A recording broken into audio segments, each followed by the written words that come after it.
കേരളത്തിന്റെ വിധി നിശ്ചയിക്കാൻ ഇനി ദിവസങ്ങൾ മാത്രം. വിവാദങ്ങൾക്കും പരാതികൾക്കും ഒടുവിൽ പുതുക്കിയ വോട്ടർ പട്ടിക തയ്യാറായി കഴിഞ്ഞു. ഇത്തവണത്തെ വോട്ടെടുപ്പിന് ഒരു പ്രത്യേകതയുണ്ട്. ഇത് SIR അഥവാ വോട്ടർ പട്ടിക തീവ്ര പരിഷ്കരണത്തിന് ശേഷമുള്ള ആദ്യ അംഗമാണ്.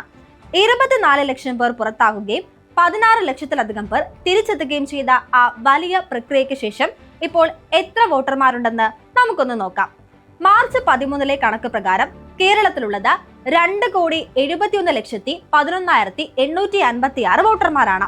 ഇതിൽ 1,38 ലക്ഷത്തിലധികം പേർ സ്ത്രീകളും 1,32 ലക്ഷത്തിലധികം പേർ പുരുഷന്മാരുമാണ്. 227 ഭിന്നലിംഗ വോട്ടർമാരും പട്ടികയിലുണ്ട്. കന്നി വോട്ട് ചെയ്യാൻ 18നും 19നും ഇടയിൽ പ്രായമുള്ള 4,24,518 യുവാക്കളാണ് കാത്തിരിക്കുന്നത്.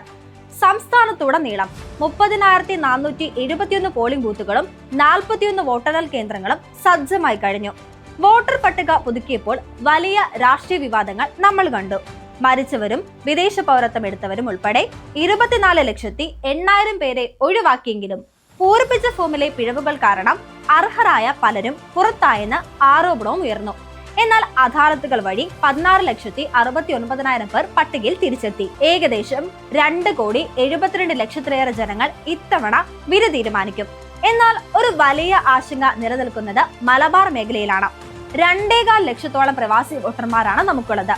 സാധാരണ പെരുന്നാളിന് നാട്ടിലെത്തി വോട്ട് ചെയ്യാൻ പദ്ധതിയിട്ടിരുന്ന പ്രവാസികൾക്ക് യുദ്ധം വലിയ തിരിച്ചടിയായി. വിമാനമില്ലാത്തതും ഉയർന്ന ടിക്കറ്റ് നിരക്കും കാരണം പലരും വരവ് ഒഴിവാക്കുകയാണ്.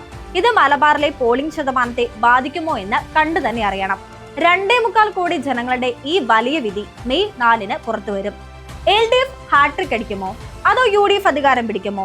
നിങ്ങളുടെ പ്രവചനം ഇപ്പോൾ തന്നെ കമന്റ് ചെയ്യൂ. വോട്ടർ പട്ടികയിൽ പേരുണ്ടെന്ന് ഉറപ്പാക്കാൻ മറക്കല്ലേ.